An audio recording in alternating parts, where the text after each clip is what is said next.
There's something special about Silent Hill.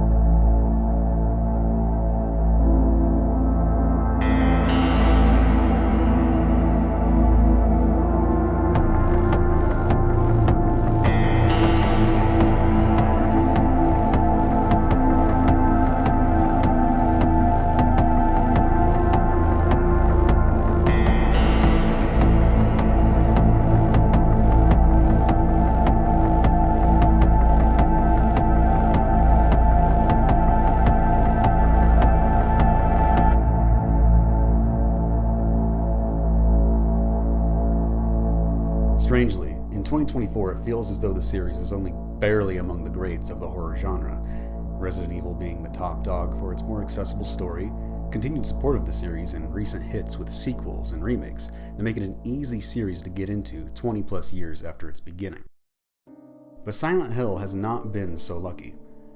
Silent Hill has been lost for a long time, the 2014 cancellation of a new entry in the series being the last real news of the series.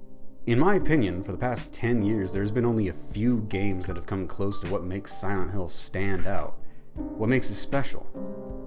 For me, a Silent Hill game has in it a thick atmosphere, a feeling that overcomes you when all of the game's artistic elements come together to immerse you and deliver a certain emotion.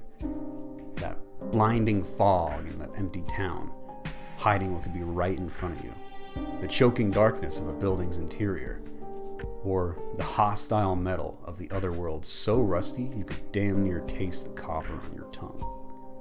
Silent Hill has environmental designs that stick in your mind, locations that are not just memorable because you traverse them a lot, but because they are odd, disturbing, or beautiful. Some of my favorite rooms in the series are places that have no purpose or places you spend little time in. The monsters are no different. Uncanny creatures that are often horrible reflections of our reality, always disturbing, and never something you would feel as if you could see outside of a nightmare. The music seems almost like the opposite of what anyone would call a fitting choice for horror, as it has a lot of spectacular trip-hop tracks in it, which fit surprisingly well and have contributed a great deal to Silent Hill's identity.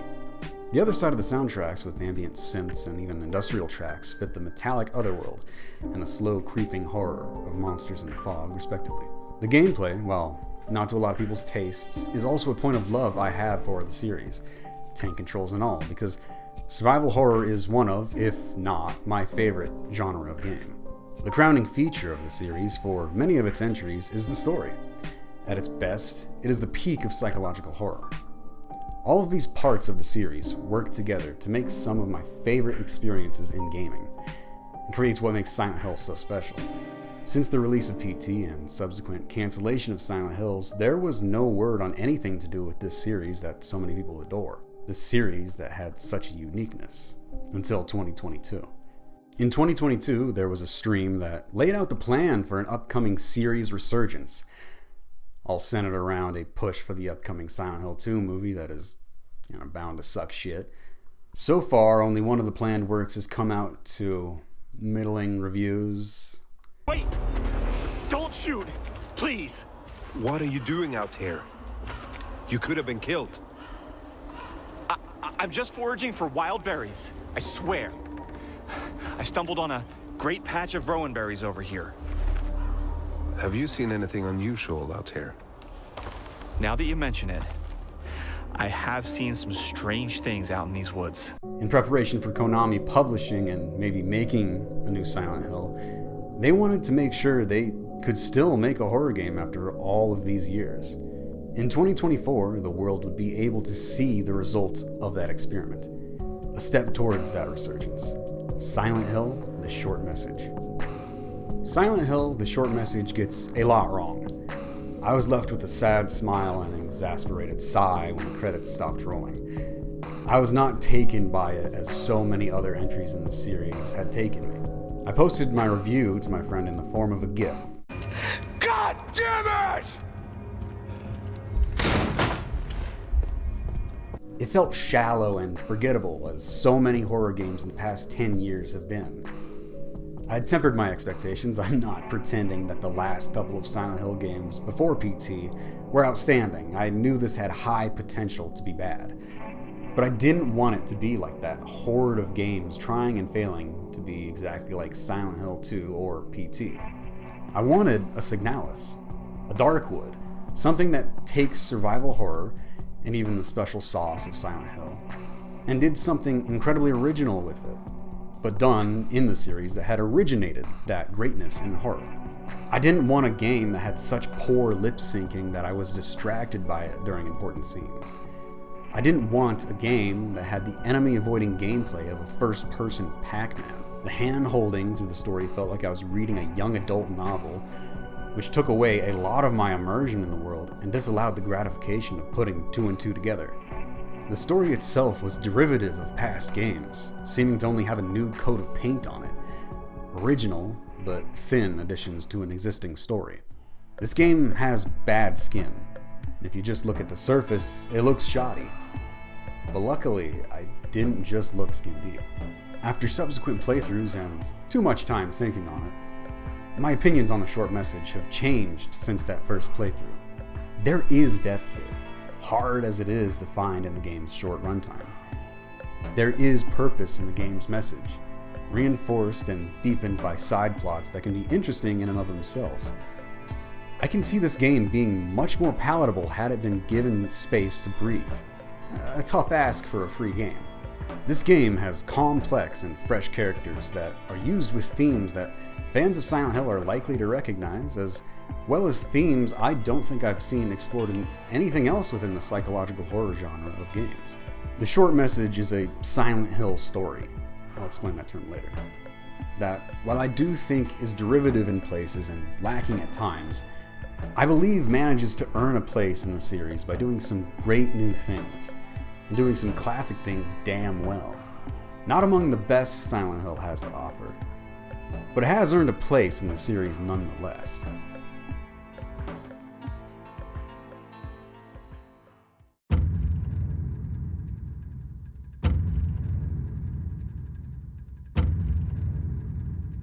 To help understand the short message, I want to start where the series last left off. The playable teaser, PT, for the canceled Silent Hills project spawned an entire subgenre of horror that has, over the past 10 years, became one of the main formats of horror games. The playable teaser for the then upcoming and shortly after canceled Silent Hills, the next entry in the series that was to be directed by Hideo Kojima, was widely hailed as the second coming of stellar horror games. It masterfully horrified all who played it, creating impeccable atmosphere, storytelling, and scares. Do you still remember the number that the man on the radio begins to chant? Any of the other phrases in this game that are on the level of Silent Hill 2's "There was a hole here, it's gone now"? I do. I fail to even imagine a horror fan that wouldn't have given a limb for this game to have been completed, with names attached to it like Junji Ito and Guillermo del Toro. A distinguishing trait of PT is the pervasive use of impossible spaces, with the endlessly looping hallway folding in on itself, changing little by little as the player progresses through it. First person, unarmed, and carrying an awful feeling of not being alone, the main character is in a space that feels outside of reality, outside of time, space, logic, or a feeling of connection to the actual world. No real goal except going forward and figuring out what is happening. The horror of PT is subtle. Disturbing imagery, terrifying sound design, a photorealistic art style, and a thick atmosphere that keeps the player from relaxing while not wearing them out with endless jump scares, saving those for precise, rare moments. These are some simplified and broad elements of PT that have been borrowed in recent-ish games that often take those elements, but also sometimes take direct story elements. Even specific scares have been lifted. The elements lifted from PT that are endlessly applied to modern horror games participating in the greatest flattery are so specific that, at best, are clearly seen on sight as inspired with a, "Oh, I remember when PT did that," and at worst, these elements fail to translate at all, missing completely what made these parts of PT so special in the first place. Seen in the first few minutes of Visage is a case of story themes being taken and used in a poor context, or at least a context that changes the kind of horror, removing the player's imagination and showing everything. The theme of domestic violence in PT as a drive for the main character's guilt, and the story as a whole, is replicated in a scene that is much more explicit with its violence than PT's. Visage opens with the first-person perspective of a man slowly loading a revolver before executing a woman and her 2 children before our character turns the gun on himself. In stark contrast to this is the familicide in PT. The story told as a news report over the radio is just enough detail to get the mind picturing this revolting scene, and then using the rest of the game to give more and more clues as to how it looked. Hearing on the radio that Lisa was shot in the stomach and then seeing her bloody abdomen. Maybe even getting evidence of something not in the report. Her eye missing, coupled with the gouge it out prompt on her portrait. PT's use of the radio report framework for this exposition does something interesting. Playing with the common experience of hearing some truly awful things on the news, making us relate this horror to our real experiences. An uncomfortable and effective experience for the players. Even simply reading the script of the radio report for this, I found myself getting goosebumps. A theme of the game was even introduced by radio with, "As the congressional debate over gun control flares up yet again," at the beginning of the report. It is a different type of horror that PT and Visage are expressing with their respective scenes. PT is going the route of psychological horror with this moment. Slow, worming its way into your mind with abstracted versions of the reality of the incident, like the talking fetus in the sink. Scaring you with that and also letting your imagination go wild, impulsively imagining the scene before it gives you palpable evidence to supplement your ideas. Visage is going for shock horror, throwing this horrific scene in front of your face with no vagueness between you and seeing a child get shot. It's sure to get anyone who is buying into the world the game is presenting, feeling sick and disturbed. It's a real reaction moment. It is a matter of personal opinion as to which type of horror is better. You can't really compare Hereditary with Friday the 13th. But this is an example of how the same elements can be so greatly changed from one piece of art to another, despite them being so similar, maybe even going for the same effect. In the wake of PT, there are plenty more examples of this reuse of elements and themes, even the same story elements being used. And while PT does not and should not have a patent on these themes, it feels disingenuous to use these pieces of another work for your own art. It's as if the decision to have these elements was more to capitalize on the positivity and hunger around PT rather than a heartfelt, meaningful addition to the art. While the bigger indie horror games like Visage and Layers of Fear cannot be said to be 100% PT to a T, it is hard to argue that they do not have PT's DNA deep at their cores, especially with admission from interviews with the developers of those respective games, saying that their works are inspired by PT. Sad Square, developers of Visage, wrote, "Let's start with the obvious. Silent Hill's playable teaser was the first thing that inspired us. The extremely realistic setting and absolutely mind-blowingly terrifying atmosphere really got to us, and we wanted more like many people did. Unfortunately, the project was cancelled, so we decided to create our own game with the goal of satisfying our own and all other horror fans' thirst for terror," when asked about their inspirations by IGN.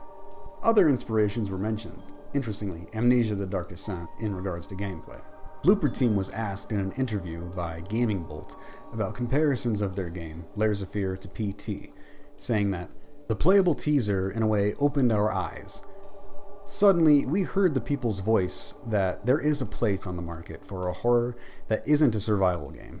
Also, its use of impossible space became one of our main inspirations for Layers of Fear." It is clear that some were directly inspired by PT, but just like any art that takes inspiration, from that core idea of PT, they did create original ideas, branching off of that tight, focused experience. Partially born out of necessity, I imagine, like needing to inflate the playtime, or to dodge those reductive accusations of being a walking simulator, more traditional events like the chases in Visage appeared.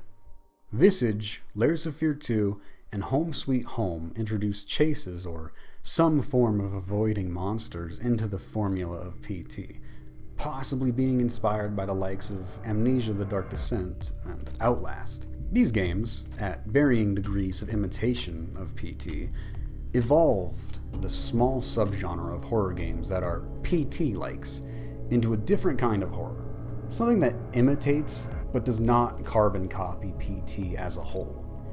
For the past 10 years, these games have been some of the most popular in the horror genre, changing and shaping and inspiring other games in the space. It's a trend. But what happens when a trend is so strong that it starts to influence the source of the trend? Silent Hill, the short message, starts in a familiar way, with our main character Anita on her way into the villa that her friend Maya has called her to meet at.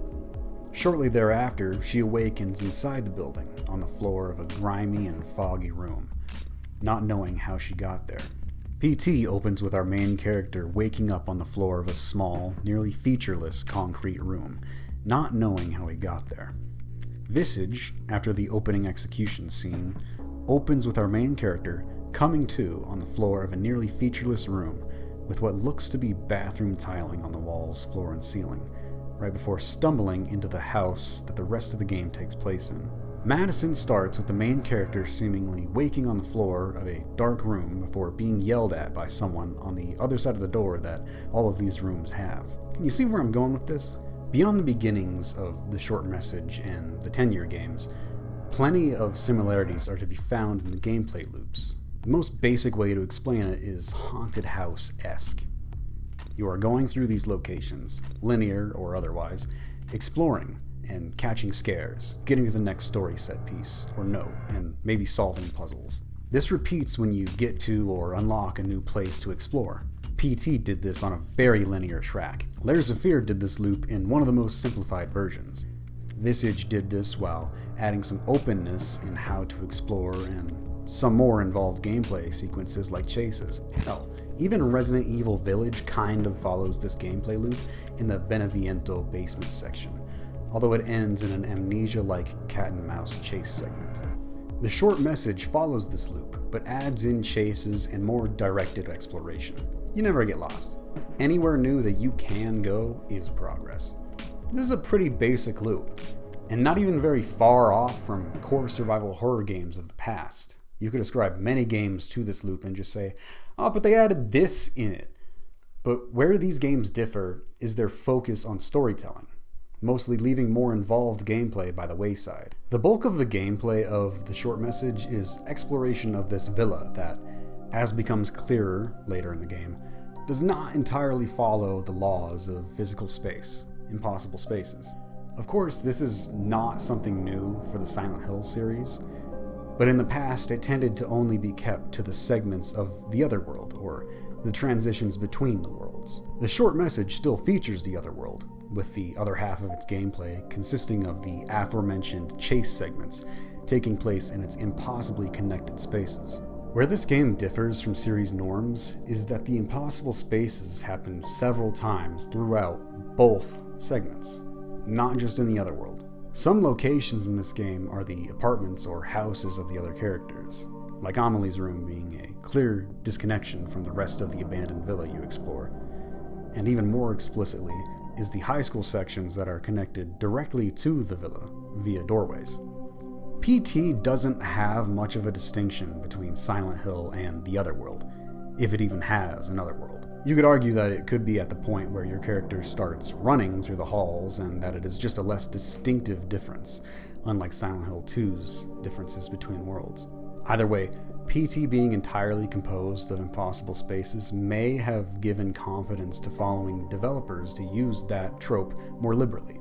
Since PT has been used in all of these 10-year games, and even games like Outlast 2 to great effect. Now that trope has been bent back into Silent Hill. This focus on impossible spaces as a persistent characteristic in these sorts of games came from PT, and it was carried through artwork and time by the horror games that took inspiration from PT in the past 10 years, and brought it and other features like the first-person perspective, exploration style, story beats, and chases right back into Silent Hill: The Short Message. When making The Short Message, did the devs look to PT for inspiration, or modern examples of horror games that carried PT in them? The manner in which The Short Message was released being so similar to that of PT gives it a point for it possibly being a direct line from PT. But there are still more examples of similarities between The Short Message and other horror games from the past 10 years that make me feel like they were inspired by those more recent games. Konami and its developers are not in a vacuum. They're even working on the Silent Hill 2 remake with Blooper Team, the developers of the Layers of Fear series. It is a logical assumption to make that, at the very least, Konami liked some of the things Blooper Team was doing, and that may have influenced ideas for what could be included in The Short Message. To make money, people follow trends. And Blooper Team has been, annoyingly, a trend maker. Of course, this does not have to be a one or the other situation. In fact, it is more likely that it is both direct inspiration from PT, as that was the most recent positively received Silent Hill game, and modern horror games that are going for similar things. Probably even Silent Hill 2, since that seems to be the most commonly revered entry in the series.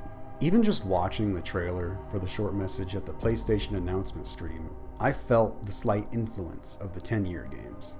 And playing the game for 15 minutes, I had it confirmed for me. The gameplay is an expanded upon version of what we have been seeing since PT. First-person exploration of a spooky environment that will launch a scare at you every once in a while. Elements from visual to gameplay to world composition are taken from PT or other Silent Hill games and used in these 10 years games. Used in these original worlds that expand in their own directions of growth, creating original ideas but still carrying these tropes. With these fresh ideas and these old elements, these games influence and are influenced by each other, making a kind of perpetual stew that is brought into the future. And Silent Hill: The Short Message is a new part of that stew. Just like the gameplay, the 10 years games generally have a similar overarching plot that follows the same path to a similar end. The Short Message largely also follows this same story framework, the structure I like to call a Silent Hill story.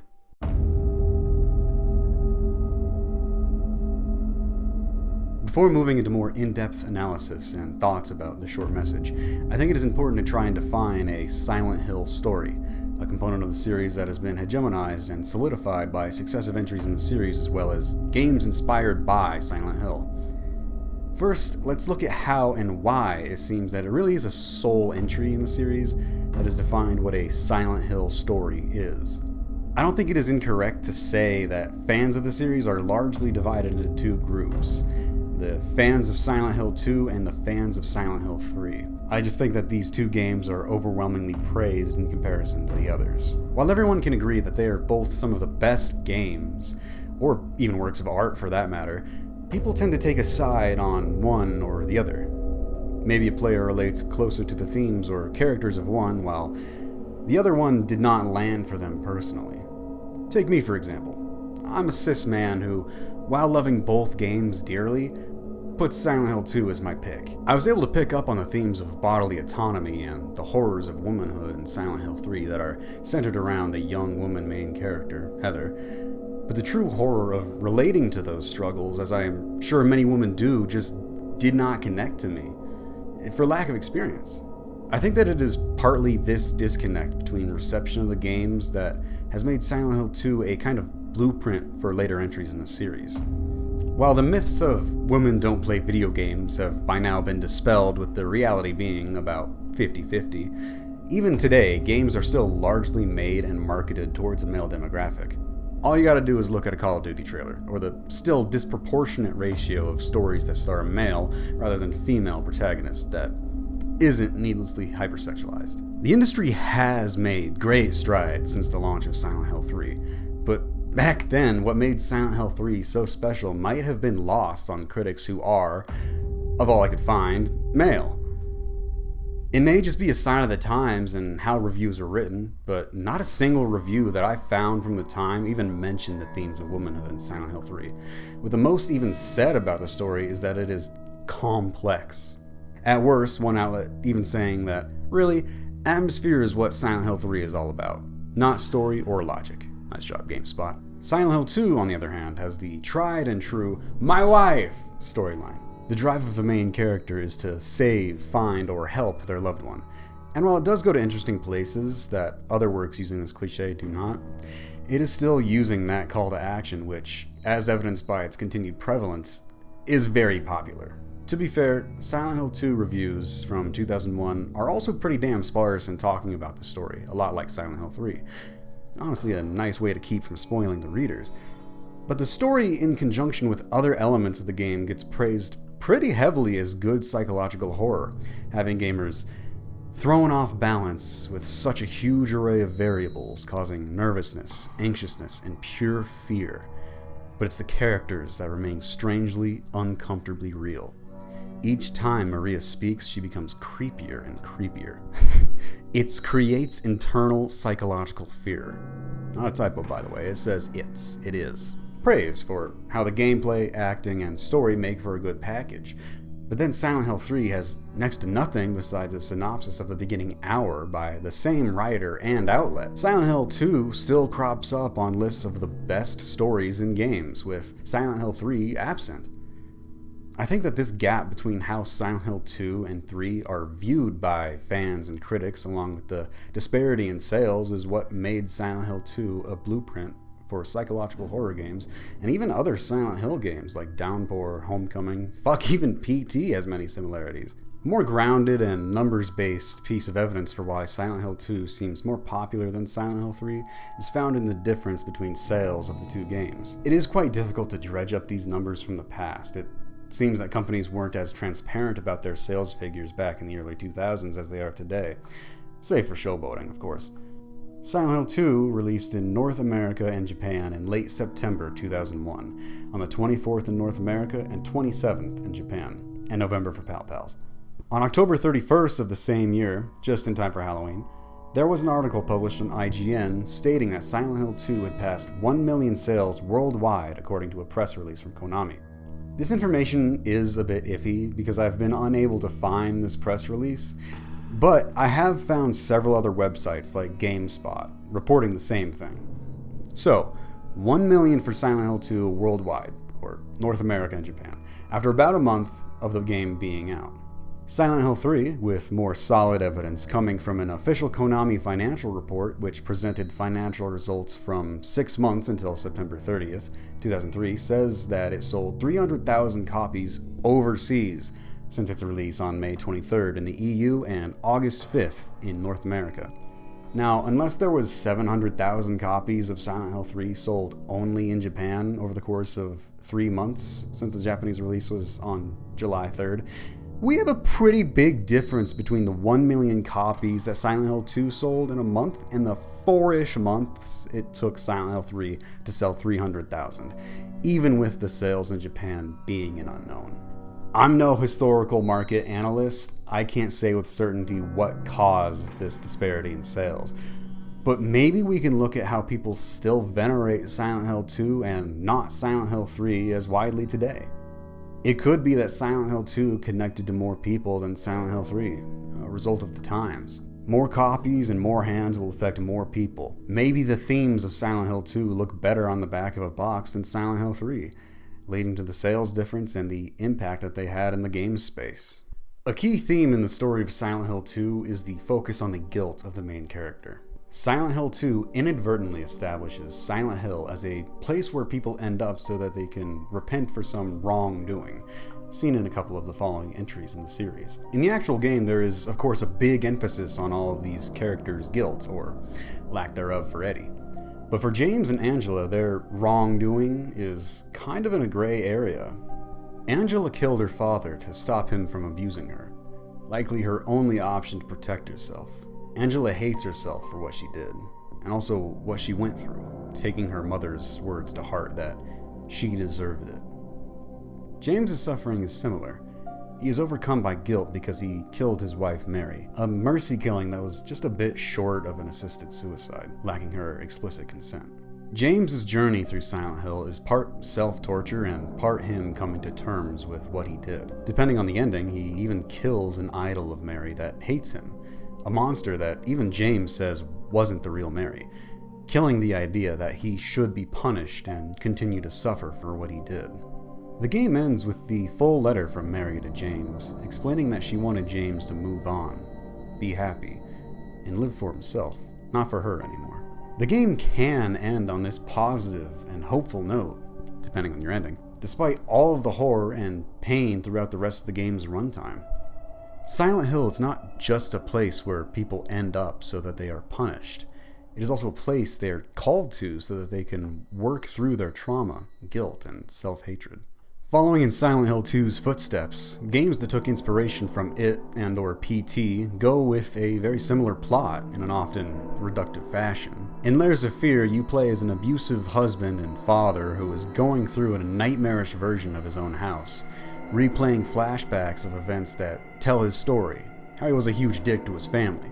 The game is a process of the character coming to terms, or failing to, depending on the ending, with what he did to his family. That sounds pretty familiar. Visage seems to be about the main character, Dwayne, and his guilt of not only killing his family, but also of being a scientist, part of a MK Ultra type experimentation on people.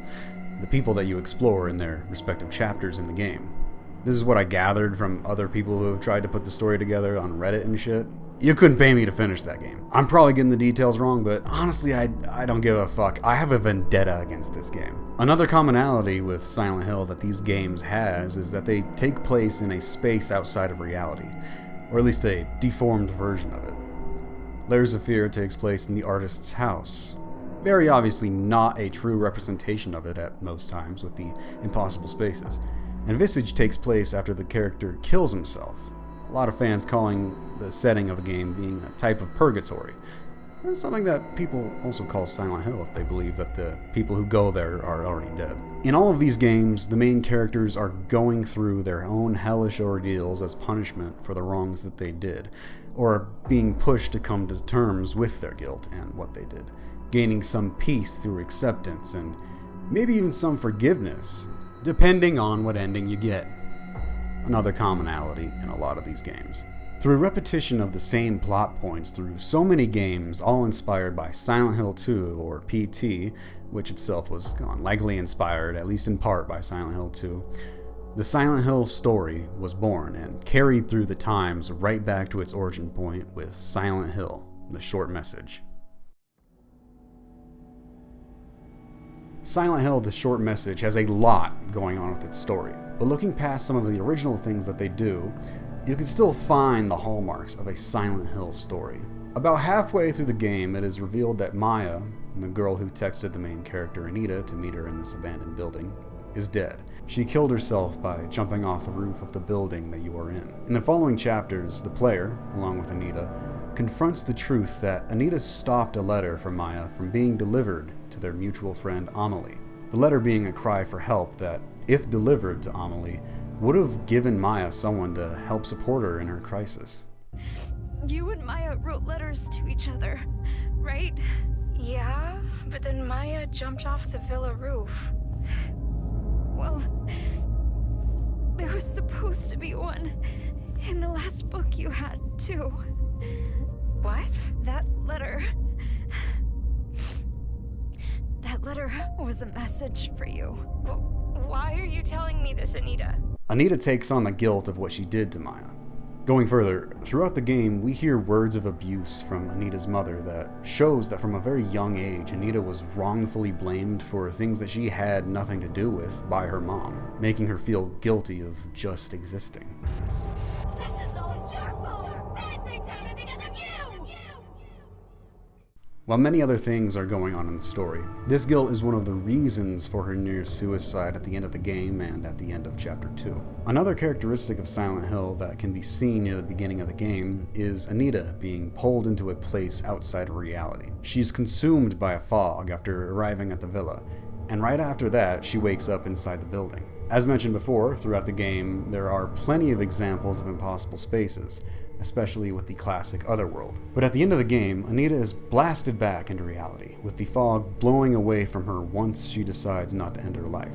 A clear bookend to the unreality that she was experiencing. There's also a story thread in the short message that closely echoes Silent Hill 2's handling of the themes of guilt and self-destruction. The setup is similar. Anita is partially responsible for the suicide of her friend, and James is responsible for killing his wife. They are both racked with guilt, and I think that both of them have their own torturers given form. James had Pyramid Head stalking him as a way to bring the punishment that he wanted, or felt he deserved, for killing Mary. And I think that the monster in the short message, CB, is not actually Maya trying to get a revenge on Anita, as it looks at the beginning. CB is rather a tool of self-destruction that she is using to punish herself, as it was ingrained into her by her mother that she messes everything up, that she is the reason bad things happen. She feels that she deserves this, just like James. The game ends with a song by Akira Yamaoka, featuring a singer that sounds a good bit like Mary Elizabeth McGlynn, a staple of the series' soundtrack since Silent Hill 3. And in this song, you could hear a motif from the Silent Hill 2 song Theme of Laura very clearly partway through.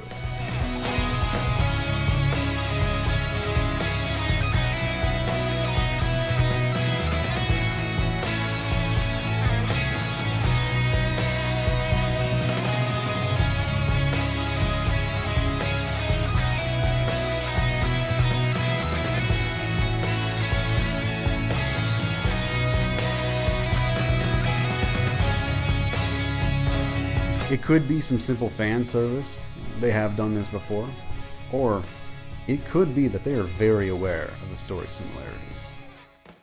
I define the term a Silent Hill story as a narrative that focuses on themes of guilt and punishment, involving otherworldly phenomena and/or impossible spaces. Of course, these themes are not in every single Silent Hill game, as the term may suggest, but it really is focused more on Silent Hill 2 and the legacy that story had on video game storytelling. I think the term still fits as a generalization of the series because in games like Silent Hill Homecoming and Downpour, there's still the same theme of guilt and punishment present. Hell, even the would-be series revival teaser, PT, carries similar themes to Silent Hill 2, showing just how central it has become to the series. The Silent Hill story then went on to manifest in indies inspired by Silent Hill, and now the short message still has those same themes. Silent Hill 2 did something in particular that is hard to pin down, but it is seen in how well the game sold and how it is still, more than 20 years on, a revered work of art, and how its themes continue to reoccur.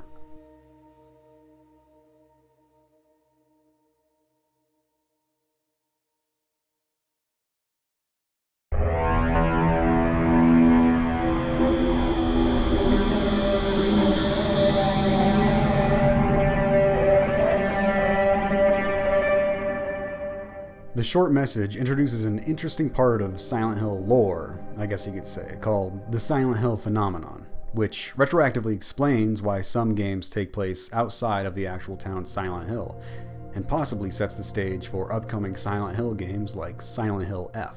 I do have some worries about it, as it does seem to mean the abandonment of parts of the story that have been there since Silent Hill 1, and a narrative setup that might lead into a litany of all new Silent Hill stories. The Silent Hill phenomenon is a small part of the short message, showing up in only one note that you can pick up, also represented with some visuals, the fog coming over and away from Anita. But it has a lot to do with the lore of what's happening and, to an extent, how symbols and metaphor works in the context of the story. The text explains the Silent Hill phenomenon as an issue on the rise throughout the world, following along with people's uncertainty about the future. The phenomenon is characterized by an event where those affected suddenly claim to see fog, even on fair weather days, and lose consciousness shortly after.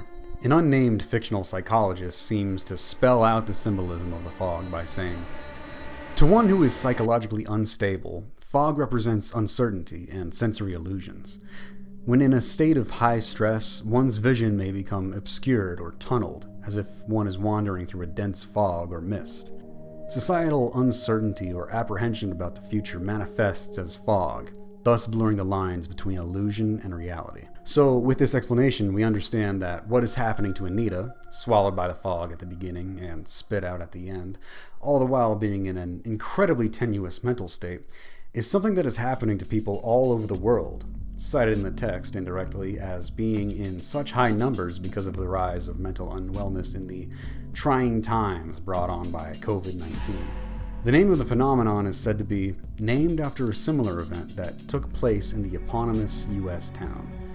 It's making me wonder which past protagonist would tell someone about their experience in Silent Hill. Like, I can't really imagine any of them talking about that terrible but enlightening time in their therapy sessions. This isn't a brand new aspect of the series. In Silent Hill 2, there is a doctor's journal at the beginning of Brookhaven Hospital that says, "The potential for this illness exists in all people, and under the right circumstances, any man or woman could be driven, like him, to the other side." Now this reads to me as a bit of misdirection and or mystery laying for James's situation and not much else. But it is still an odd thing to think about with the possible lore ramifications. The cult of Silent Hill is no small part of the series, with the majority of the games being based around the cults and the gods of the town. But with the Silent Hill phenomenon, where does the cult fit in?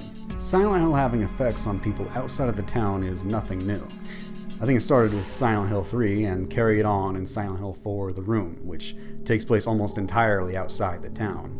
But this is the first time it has gone into another country to someone who has zero connection to the town. With the Silent Hill phenomenon explanation, it seems that, for better or worse, the series might be completely dropping any religious themes and going on with full psychological horror and introspective story elements. It's a bit of a shame because, while the cult was never one of my favorite parts of the series, Silent Hill 3 did amazing things with it, even blending the horrors of the cult with psychological horror. I might be jumping the gun on this. Despite the explanation of the phenomenon, I think it is still safe to say that, cult or not, there is some sort of power at work in the short message. Something letting Maya communicate to Anita, or at least pushing her forward in her journey, putting her on a journey in the first place. Something that let Anita take looks into the lives of her friends that she had little to no prior knowledge about, and something keeping Anita trapped. It never read as the events of the game simply being all in her head. There was a force propelling the plot to happen. What that force is, I have no idea. Maybe in a future installment there will be an explanation as to why the power of Silent Hill has become so widespread. We are getting a Silent Hill game that takes place in 1960s Japan, although it is much earlier than the present day 2020s that the short message takes place in. Maybe the world is on the cusp of paradise.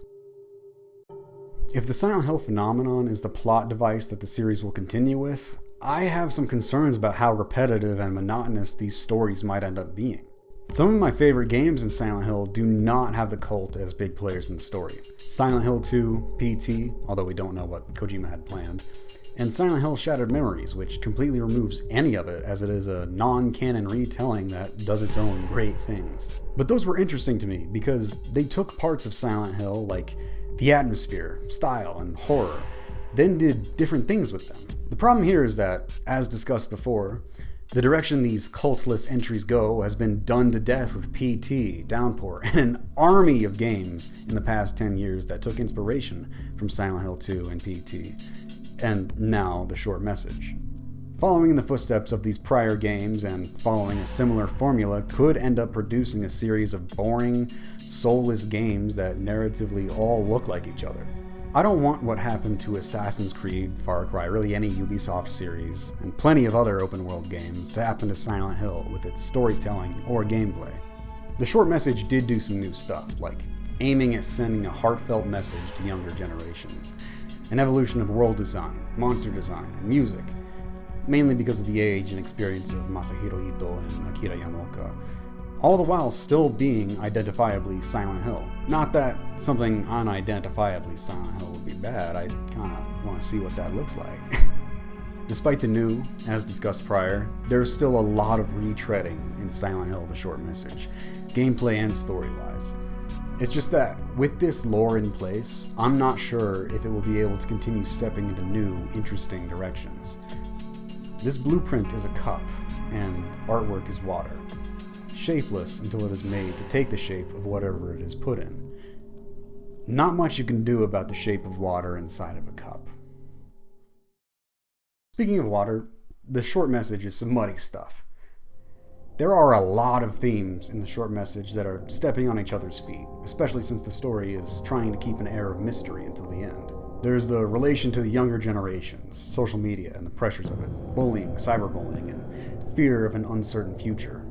Along with those, there are also themes of self-confidence, jealousy, womanhood, abuse, trauma, self-hatred, suicide, the romanticization of suicide, cycles of abuse, and, as mentioned prior, guilt. All of these themes collected into one 2-hour package, all trying to have their own space and convey something to the player, is ambitious as hell. But I think it ended up overcrowded. Some do connect together well, stay present, gaining meaning throughout the story, but others are cut off short. In maybe the first 10 or 15 minutes, Anita laments how much more popular Maya's art is than hers on social media. She then gets overwhelmed seeing comments on her profile from men saying that if she wanted more followers and fame, she should show off some skin in her selfies. Then, that was the last I saw of that. The low self-confidence connects clearly to the social media hellhole, and it continues throughout the game. It's partly why she stole the letter from Maya, part of why she hates herself, and the reason that she has that low self-confidence is explored. But the internet and social media was, according to the interviews with creators, one of the key things they set out to do with this story and its relation to young people. But they didn't really do anything with it except for a wink and a nod in Chapter 1 saying, hey, doesn't this suck? There are a lot of small themes and plot points that connect to bigger things, like Amelie's home life with a creepy brother as a cause for her suicide, and an alternate future where Anita did go through with her suicide and wasn't there to support Amelie. There's lots of fucky time stuff in that section. The note was from a year before somehow. The note never said Amelie, but it was obviously in Amelie's house, so what the fuck was going on here? I don't know. The story of how Maya's grandmother was seen as a witch that put a curse on the area, and how that made Maya a pariah. The social media aspect, all picked up and dropped very quick. For me, these muddied the whole story where, at the end, there was just so many pieces trying to do so much that it took me a lot of time to put all the pieces together and see how or if they support each other in telling a solid story with deep, interesting characters. I think that an art piece living on in my head for an extended period, or even forever, is a mark of something great. And shit, maybe I am saying that about the short message to an extent, but I don't want to fail to mention that the way this story was communicated was not perfect by any means. After having time to think about this game, I think that there are some great parts to chew on, specifically character-wise, but the main story has no sense of subtlety. This story did not hit the head of the nail, it just bludgeoned me straight in the head with a hammer. While you would think that this lack of subtlety would help alleviate the aforementioned overcrowding and vague connection of themes, hey, you'd be wrong! The game is incredibly explicit when it comes to what Anita is feeling on her emotional journey through the story, and mainly just sticks to spelling out that side of the story. Now, it is important to not mince words in an anti-suicide message, though some people thought it did, but the short message is holding your hand to the point of annoyance, even in places where it isn't really important to make what is happening clear. My favorite example of this is very close to the beginning of the game, where Anita goes into a bathroom with a razor on the counter, a razor in the sink, and red water filling the bathtub, where then the disembodied voice of her mother starts verbally abusing her. This is all your fault! Bad things happen because of you! The scene could have been something really special if the game stayed its hand there, just leaving hints instead of what happened with Anita picking up the razor and holding it to her arm, saying, I'm sorry. I'm sorry. It didn't leave room for interpretation, thought, or the possible dread of coming to your own realization. Instead, it just goes for a in-your-face confrontation of a disturbing situation. Shock horror. Which felt a bit insensitive to me. Like, imagine the iconic scene in Silent Hill 2 of Angela lying on the ground, transfixed on her knife. But instead she's actively self-harming or saying, "This isn't my blood on this knife, woo!" Sure, it's a bit of an incongruent example, but my point is that not only does a lack of subtlety damage what could be good artistic moments that could be left up to her interpretation, it also just feels insulting to the intelligence of the audience. Granted, I do realize that not everybody wants to or has the time to analyze and interpret art. I just think that catering to the least interested demographic is a damn shame. Because of the hand-holding through the story and the suicide hotline messages that pop up between every chapter, the story felt less like a work of art and more like a really metal anti-suicide after-school special. On first glance, anyways. I will mention that, although it gets in the way of my enjoyment of the story, Anita saying out loud her every thought makes me appreciate her as a character I'm playing as. In so many of the post-PT games, the body you are controlling is barely anything. Sure, you are a character that you are learning about through notes and other things, but in actual gameplay, there are no voice lines, reactions, there's nothing. It was the same in PT, but it managed to execute on that technique by having a concise story that I bet was going to be expanded on with actual characters in Silent Hills. The short message departs from this with a protagonist that is actually a character that is with you in the moment. It definitely could have been done better, but there are some spots where it really shines. The reactions of Anita when you fail chase sequences felt appropriate in the moment and added to the character. Like Anita screaming how sorry she is to Maya after the school section. And in the final chase sequence, Anita saying, I'm sorry, Mom! 2CB. If the game was nothing but silence, notes, and text messages, the short message would have been a thin and boring experience like a lot of post-PT horror games. Now that said, the performances of the characters repeatedly took me out of several good moments. It's not necessarily that the acting was bad all around, it's more that there were decisions made that are seemingly nonsensical and line readings that are a mystery to me as to how they got into the final product. Anita, for the most part, gives a solid performance, my main gripe with her just being the hand-holding dialogue. The writing just forces her to say unnecessary stuff that feels unnatural. Not very far into the game, we are introduced to Maya in a FMV flashback, the use of which would have been really cool if it was done better. See Hellblade, Control, and Alan Wake 2. Maybe it was a way to entice Japanese audiences back into Silent Hill. I honestly can't think of any other reason as to why there is this focus on Japanese people in this German town experiencing this phenomenon that was previously exclusive to America. In the live-action FMV segments, Maya is clearly not speaking English. The only language, to my knowledge, that this game is available in. Like, you have subtitles, but the dub is only English for any region of the game. The lip sync is very off. They just decided to throw an English voice actor over this Japanese girl's performance. Now this is something I can't really ignore since the FMV segments are just the camera centered on her face. I truly cannot think of another reason for Konami to do this other than to give Japanese fans literal skin in the game, with Maya and her grandmother being a large part of the story. While it did take me out of some of the moments since I was absolutely puzzled by it, it was nowhere near as damaging to the central story moments as the voice lines of Anita's mother. That girl gets an empty plate! Don't you dare go outside! I'm giving up my life for you! I don't even really blame the voice actress, as the games industry is fucking weird with the talent that they use. Sometimes not even telling the actors what they are working on. You might remember an actor who didn't even know they were recording for Fallout 4. Maybe the actress thought she was doing a voice for something much less serious and more cartoony, because that is how it felt.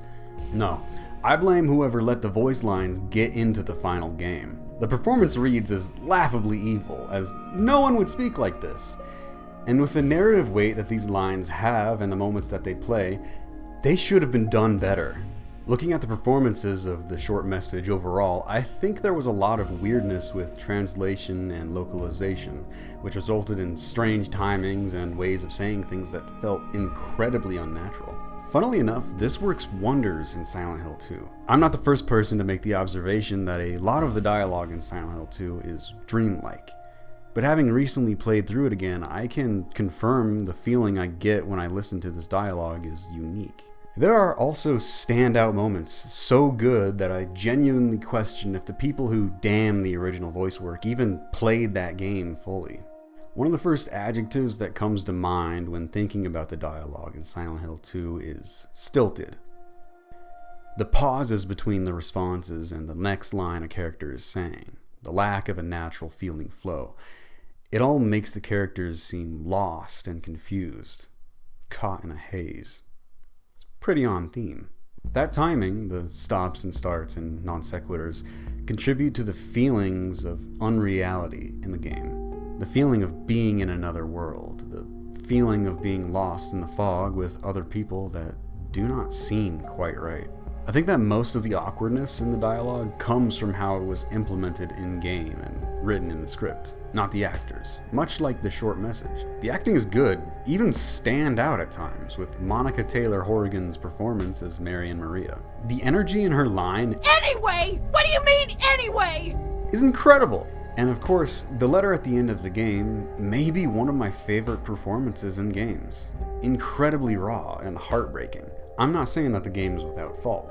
Apparently there was trouble with the performances because of actors not being able to record together, instead just recording their parts alone, leading to some asynchronous performances. And while I love the gameplay for the most part, and don't think it's clunky, I do gotta concede that the Eddie boss fight is total ass. I'm not the type to be worshipping these original actors, especially with Guy Seehee going brain rot mode when COVID-19 happened. What I am saying is that Silent Hill 2's performances, writing, and timing works because of the game's stellar atmosphere and how its strangeness plays on the confusion of the characters, the hazy introspection, and surreality that is unique to Silent Hill 2. It should be pointed out that it is not clear whether the awkwardness was intended or a mistake. Now, I'd argue that it doesn't matter, as the result is better because of what it is. This is a unique piece of art that came about from the game being made in a time of the games industry where millions and millions of dollars weren't put into the production of it. Where instead of being able to pick professional voice actors from an extensive list of proven actors, some non-standard actors could be hired, and where localization and translation was not as refined as it is now. The games industry in its adolescence. The conditions of Silent Hill 2's development were not unique to just it at the time, but Silent Hill 2 is unique in how these obstacles were woven into the identity of the game, mistake or otherwise. This works for Silent Hill 2, but the short message has damn near the same level of performance quality, yet fails to create a unique atmosphere with the performances that enhances the game. Anita's odd timing on her lines, which are clearly separate voice lines that were just played one right after the other with no time to let the prior line breathe, and the often horrible lip syncing only took me out of important story moments. I'm a curse. You always said you'd be better off without me. You're not my daughter! Its abnormality did not feel human in its awkwardness, just poorly done. I can feel the characters of Silent Hill 2 being a bunch of brain-foggy weirdos, but in the short message, it just feels like they are reading a flawed script or they have poor direction. It only works to take me out of the solid atmosphere that the game has built, and to make me think, what happened here? In my 2 playthroughs, I struggled to really feel connected to any of the powerful scenes in the game. The ending kinda got me during my first playthrough, but nowhere near the level that other games have gotten me emotional. Luckily, on my second playthrough, after having some time to accept some of the game's shortcomings, I managed to get really into the climactic scene of the story. Playing the scene that goes through Anita's childhood apartment genuinely made my chest tense up. It was rough to go through, even on the second run, even knowing what the story was. Despite the evil mother's voice acting, it still affected me strongly, even sold the mother's monologue at the end of the scene. Those are the 2 cases in the whole story where an emotion was drawn from me. And it's really the fault of the implementation of the actors' performances that there wasn't more. It's not the most relatable game for me, but there is solid stuff in here that had the potential to hit harder. I think that the short message had other things going against it that Silent Hill 2 didn't have. Silent Hill 2, being a PS2 and Xbox game, didn't show the characters' faces in photorealistic 4K like we have today. While you could definitely see good facial animations in the game, it wasn't this high-definition view of every micro-expression an actor can make. The lip sync wasn't perfect. It didn't replicate the way a human's lips move, but that was okay. At the time. Now, with incredibly cinematic games like The Last of Us and Spider-Man that put millions of dollars into perfecting the performances of their games, the bar is through the roof.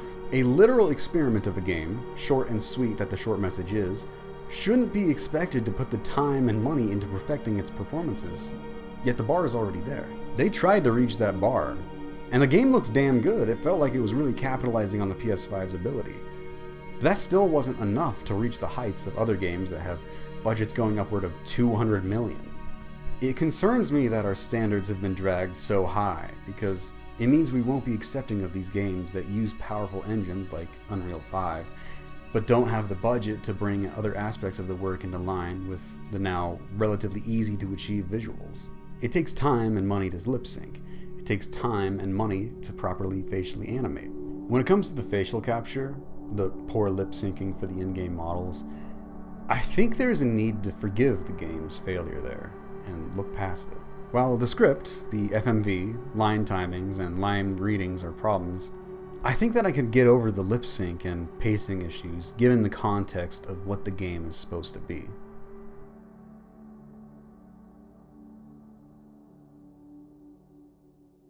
For me, the most damning thing about the short message, my biggest problem with the game, is just how much it feels like one of those 10-year games. As explained in an earlier section, this game clearly follows a similar gameplay loop to those games, as well as story elements and even visual traits. I guess I should come out here and admit, I'm not a fan of games like Layers of Fear and Visage. Despite how lovingly I spoke about them earlier. Loading up the short message for my second playthrough, I really felt the similarities, and it put me off quite a bit. The icons for interacting with doors and notes, it's a lot like Layers of Fear. Searching for those notes and story beats where then a door towards progress would open on its own, and honestly just the first person exploration of it was not enjoyable until I started to get really immersed into the game. I've never finished Visage. The furthest I got was completing the chapter where you are chased in a mental hospital, dead-eyed and jaded, because it just felt like it was a lazy and disappointing way to create tension and interaction with the world. The chases in the short message, on my second playthrough after the excitement of playing a new Silent Hill game had worn off, had me feeling similar for a portion of it. Bored and disappointed. The chases themselves are actually not too bad. The game managed to get a yell out of me the first time I had CB appear in the path I was running on. They do get the blood pumping. Silent Hill Shattered Memories was similar in that way, and you could see a lot of similarities in the chases with how part of clearing these segments you either bumble through the interconnected pathways or learn the map and how to navigate through it. I think the differences between the two games' chases comes down to how, until the last encounter in the short message, you could just run through it. Shattered Memories had more depth since it had puzzles, interactables, and a fail state that wasn't an instant loss but a slow deterioration.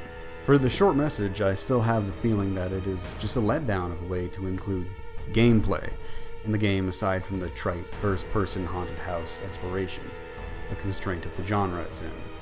It just feels so video gamey. Aside from the Ludo resonance of the finale chase scene, while I hold that opinion, I also feel that as I got further into the game, I found myself seeing it as, comparably, a more original work. The influences of the 10 years games faded from my thoughts. Or maybe it actually does just start to stand on its own, making its own identity from those games by using similar elements but taking them in different directions. I don't really know yet. I think time will tell. When I go back to this game, years in the future, how will I feel?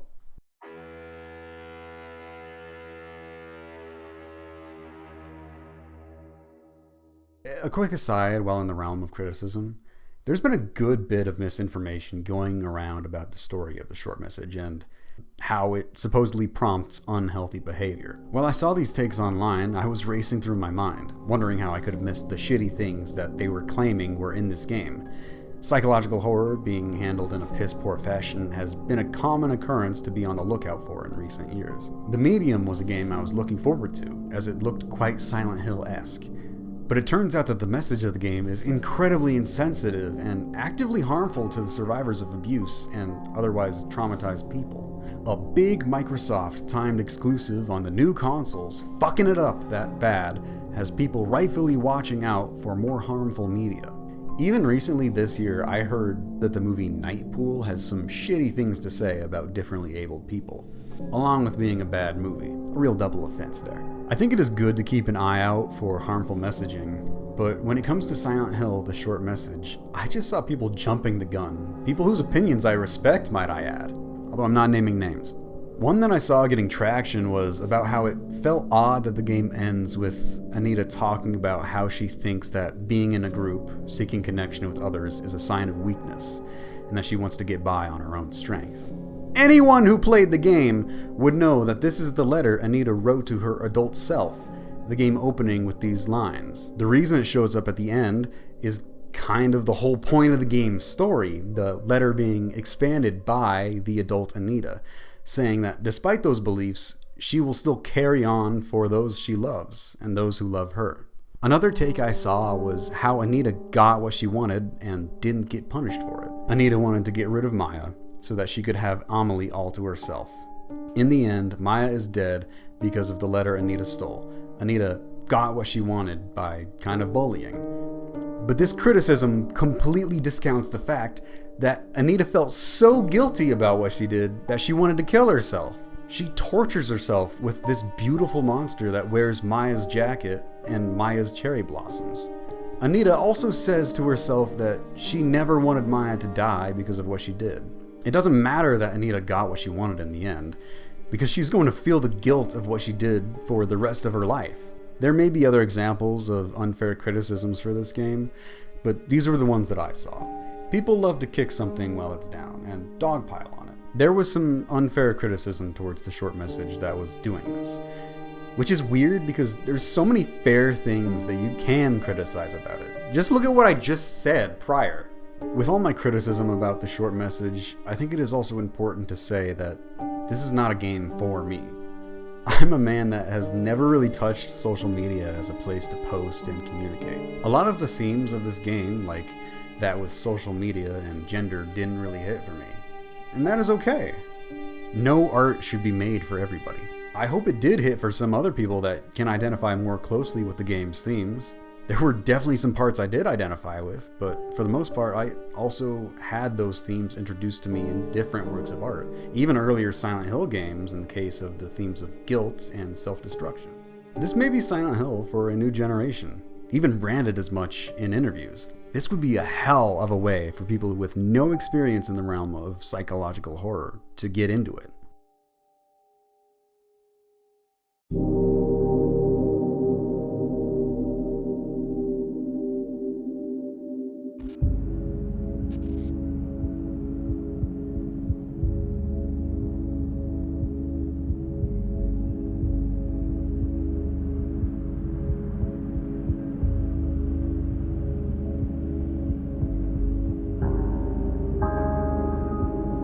The first thing that had me liking the short message was the fantastic music playing on the main menu.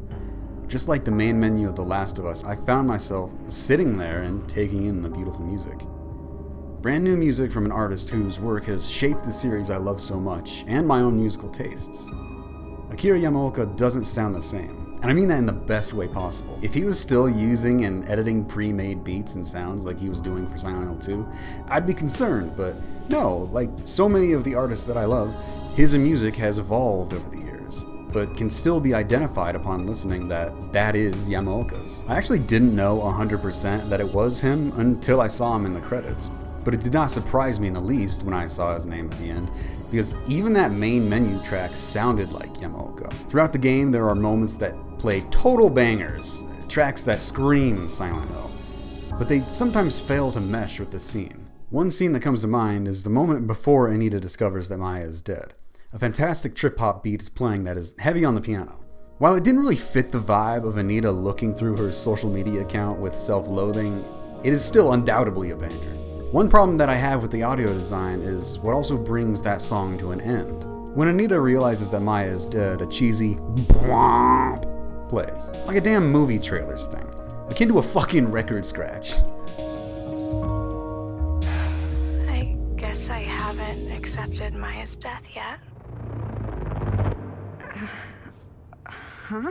This happens a couple more times in the game, if I recall correctly, and it really is my one complaint with the audio. The rest of the game is filled with incredible sound, more banging music, and some standout audio design with the chase sequences.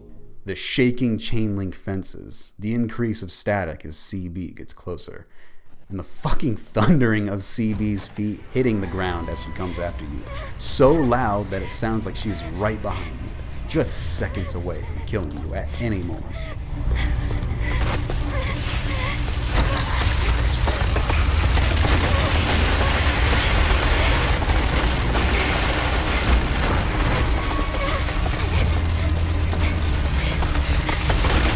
We are beyond the dark times of the burp sound design from Silent Hill 4.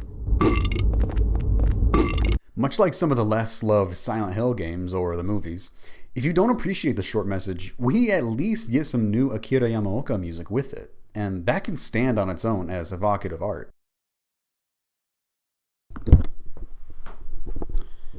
Yes, these are my 3 objects for having on display to make the background interesting. Dilapidated buildings are present in pretty much every Silent Hill game, dark, rotten, and empty architecture being a key visual for the series, and the short message manages to bring that into the current generation in a decently original way. The short message, of course, takes place in a trashed and abandoned villa that probably didn't look very warm or inviting even in its heyday, with concrete hallways and sparse lighting. In the first 5 minutes of gameplay, you could see a pretty tightly designed visual experience in the environment. This villa is famous for being a graffiti spot and suicide spot. It is Maya's graffiti spot as well, but there's a staggering amount of graffiti all over the halls and walls of this building. From the moment gameplay begins, you see graffiti, the dark circle drawn on the wall, likely inspired by Silent Hill 4, The Room. In the first couple of minutes exploring this new world, the graffiti on the walls tells a story and crafts an experience. The first thing you do is go into a room and see Maya's art. But on the way, there are so many other distinct artworks that stand out from the simple tags that cover the walls of the rest of the building. That art is set up in a way that you see them in a certain order, and that is the center of your attention. On the wall opposite you when you first enter the room, right in your path, is some graffiti that says, "Don't be manipulated, believe in your senses." A positive tip that also reads a bit like a "believe in yourself." When you turn left to continue from that graffiti, another artwork has an edgy guy dressed in black with a message that says, "We'll repaint it all." Again, a nearly unignorable visual that sounds like a youthful call to power, and in the context of the building, a call to repaint all of the ugly, rot, and boring concrete with something beautiful. There are some very vibrant and beautiful tags in the room, as well as the art you were sent into the room to see, Maya's work. Did Maya do this? CB. Cherry blossom. That's Maya's signature. After a cutscene and a note on the table, as you turn to leave, the vibe changes. The sounds of a baby crying are heard from the other room, and the player is accosted by art that says, "Dead End Ahead," with skeleton hands reaching down as you leave. Like this graffiti, on the way out there's new art that may take your attention. It was always there, just not in your direct view when entering the room. There is the "Suffocate Family" graffiti that has 3 family members with black bags over their heads. And when you open the door back into the main hall, there is a disturbing picture of a skull. When entering the room, the graffiti is like you are in this space of incredible creativity and freedom. There are these beautiful works that seem to have the goal of uplifting the spirits of the viewer, and Maya's art is the pinnacle of that. But once Anita starts to get down on herself, comparing her art to Maya's and saying, "How could I ever be proud of myself?" the art that we begin noticing is much darker. The baby doll that cries and loses its head is no doubt tied to Anita's brother. the same doll is later seen inside the fridge, and also gets the player's eye on the "Suffocate Family" graffiti if the player investigates the doll. Right after you leave that room, the next place you go to is this game's version of the Otherworld. This sequence can be easily missed if you aren't walking slow and appreciating the environment, but I think it is a really cool example of environmental storytelling. Sure, graffiti is usually a pretty blunt way of environmental storytelling, with the classic cut off their limbs and endless, less creative examples, but the way that the artwork changes in the short message to reflect Anita's headspace is really interesting. The only downside here is that there really isn't any more of that use of graffiti in the game, besides seeing Maya's artworks painted over, tarnished, which is interesting, but not to the level of that beginning sequence. The rest of the halls are just covered in basic black tags, still decently interesting visually. Then there's the Otherworld, which changes the environmental visuals entirely. I've always loved the visuals of the Otherworld. The industrial, rusty, fleshy hell evokes a feeling in me that not much else can. While there is still industrial elements in the short message's Otherworld, there's also a completely new visual element that was introduced by the man who designed the original game's environments, Masahiro Ito. Masahiro Ito is credited as the designer of the Otherworld in this game, and much like Yamaoka's music, I had a feeling that this was true before I had confirmation. It took me a while though, because the new visual style was so different. I wasn't even sure if this game had a delineation between the Fog World and Otherworld. The first time you see the Otherworld is right after you leave the room where you first see Maya's art. You see that down the dark hall, a new door has opened with paper hanging all over the walls. Entering the room, you see that they are notes. Notes covered in hate. These sticky notes blanket the walls, even covering each other. They almost look like paint peeling. They almost look like flower petals. Have you ever seen the end of Sakura season? After their short bloom, the sakura gather on the ground, in the gutter. Piles of them, still an incredible pink-white. These notes on the walls look very similar to those mountains of dead sakura, especially for their dirty, dull white. This visual is prevalent in, I think, all the Otherworld segments of the short message, and it really goes far to give this game a visual identity of its own. The other element of this take on the Otherworld is the industrial and almost brutalist side of it. Underneath the notes is usually just a plain cement wall. These ugly surfaces are what make up these halls you run through during the chase sequences, except for the chain link fences. The design really shines at the beginning of Chapter 3, where you wake up in the Otherworld, surrounded by metal, concrete, and those dead, hateful sakura. There are no ceilings in the chase segments, or in Chapter 3. There's just a never-ending expanse of darkness above you. Beyond the metal fences, there's just darkness, or maybe faintly visible notes. I really liked the atmosphere here at the beginning of Chapter 3 because I was really able to take in the environment, not needing to run through it with CB on my back. It felt as oppressive as the pitch-black hallways of Silent Hill 2's woodside apartments, and simultaneously very open with how expansive the area felt. Blocked off and cloaked in darkness as it may be, it felt like the bottom of the world.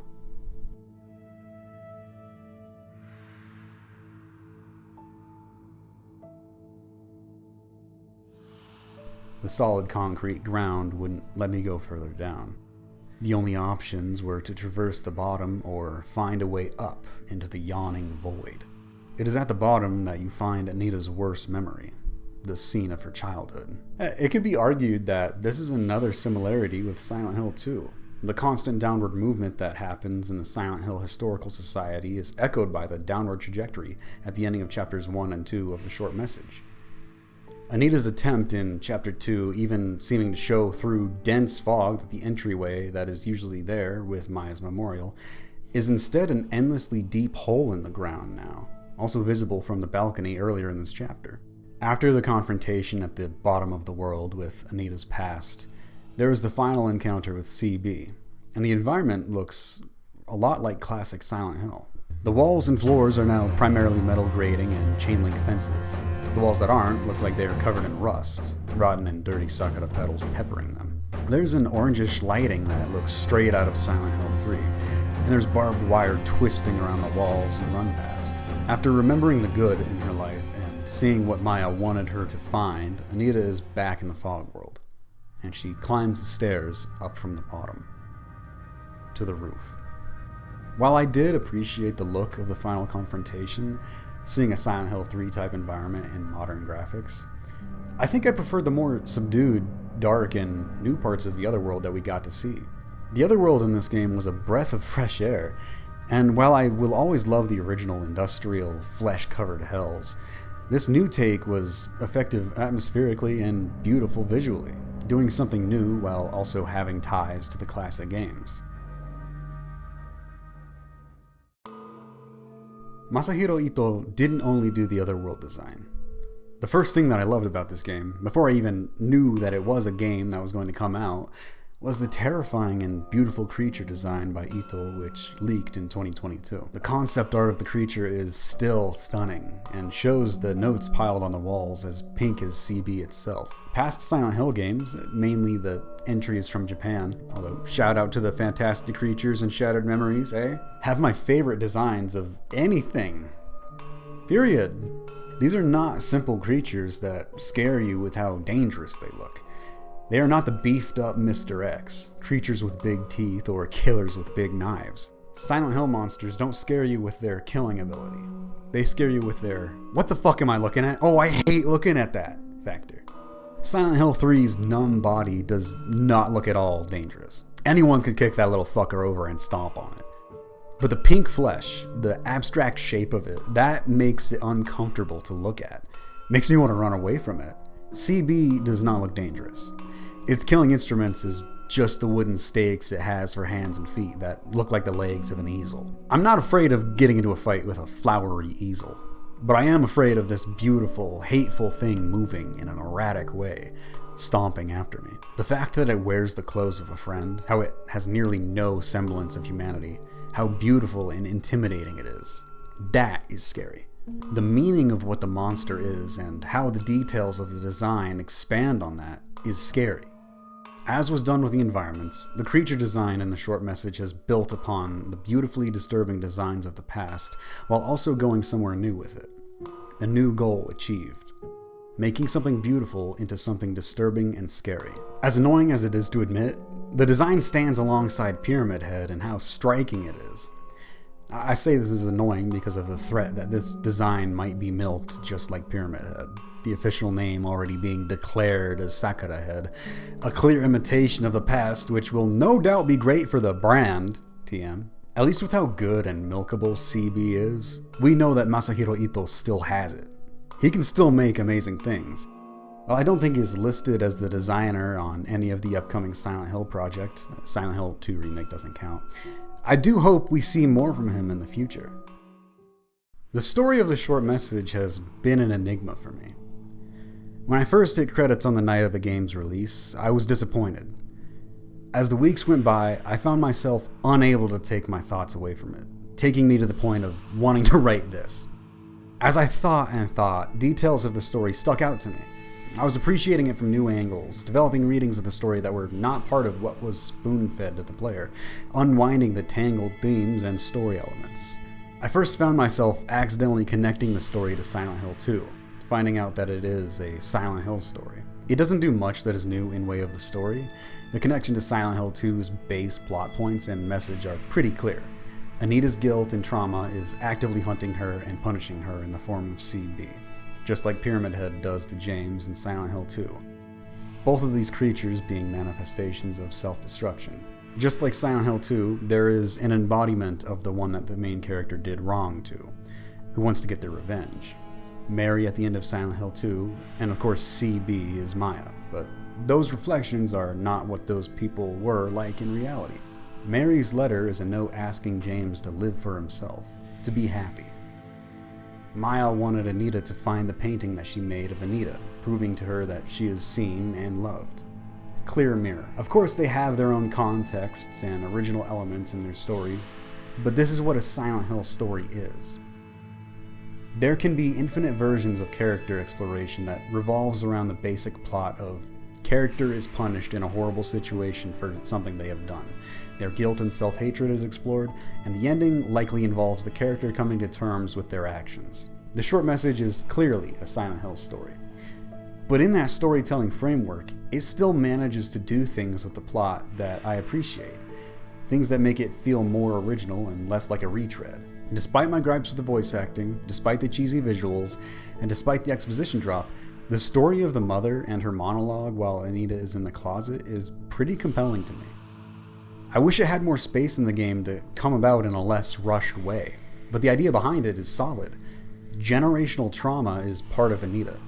An interesting thing that Anita does at the end of the scene is she refutes the idea that she is the burden that her mother called her, showing some good character growth in confronting her deepest trauma, just nearly pushing away the source of so much of her self-loathing. But in doing this, she also internalizes the idea that she is cursed, just like her mother. Cursed to inflict pain on others, just like her mom did to her and her grandmother did to her mother. This is just a tiny part of what makes Anita a compelling character, and it is all explained in like 2 minutes.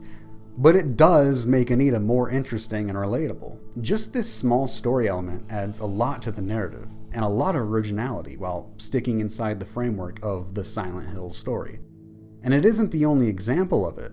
The admittedly shallow exploration of romanticizing suicide with Maya is new and interesting and impactful. Even just the topic of Anita's self-confidence is a huge part of the story, and not in any other game I could think of. The short message also has some good use of symbolism to tell its story, even using old symbols from the series. It reuses the imagery of Silent Hill 4 The Room in new ways. The black circle on the wall that grows and changes as you get through the game, presumably drawn by Anita while she was locked in the closet, is a parallel to the giant tunnel in Henry's bathroom. Him being locked in his apartment, yet seeking a way out. Anita seeking a way out from the closet, and maybe later from her life, as the drawing of the hole gets bigger as you progress through the game. An escape hatch. Henry was bound by agoraphobia. Yes, I enjoyed reading too far into Silent Hill 4.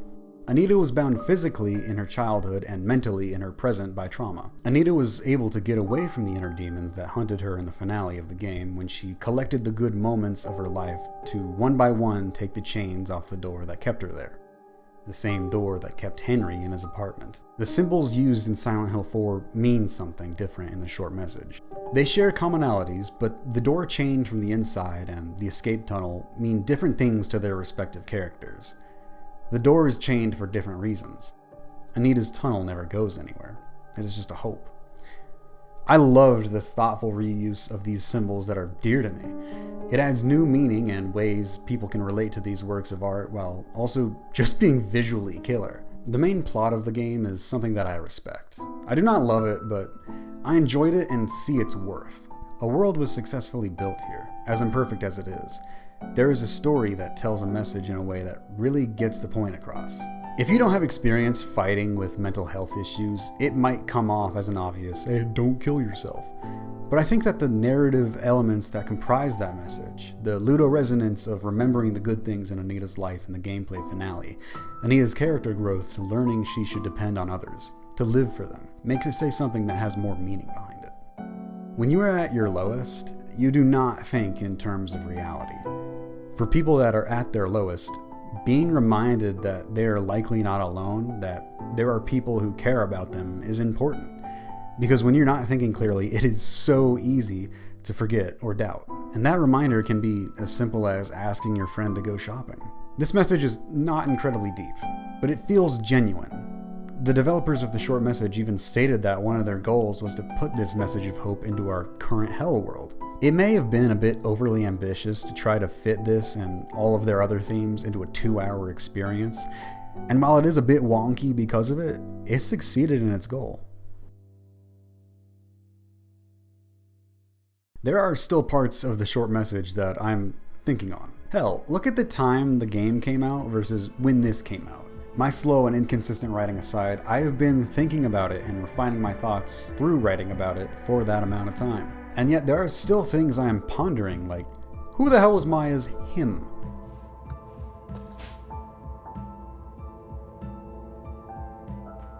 What is the deal with Amelie's diary and news reports of death being a year before the events of the game, and maybe even Maya's death? Is the construction and revitalization plan for the villa a metaphor for the Silent Hill series? Is the villa the internet? given time, I managed to get a lot more out of this game than I thought I would be able to when I finished it that first time. Silent Hill: The Short Message has a lot to offer to players who give it time and attention. At its core, it is a Silent Hill story that follows the narrative mold set by predecessors in the series and genre. Yet, in that mold, it impressively manages to hold several original ideas that feel refreshing to this trite subgenre of horror in both content and storytelling. The incredible visual design is worthy of being in a Silent Hill game, with new flavors of familiar design aesthetics, and more impressively, all new visual elements that are just as striking and memorable as that town shrouded in fog. The monster design alone is a perfect example of the visual design in this game. Classic disturbing creature design, but taken into a new and incredibly original direction. As any work of horror should be, The Short Message has spine-chilling sound design in its chase segments, accompanied with the ever-evolving musical work of Akira Yamaoka, which is reminiscent of the past, but far from a mere imitation of it. It's not a perfect game, with oddities relating to character performance, likely because of the lower budget that this free game had, as well as the breakneck pace of the narrative that tried to fit all of its story beats into a short 2 hours.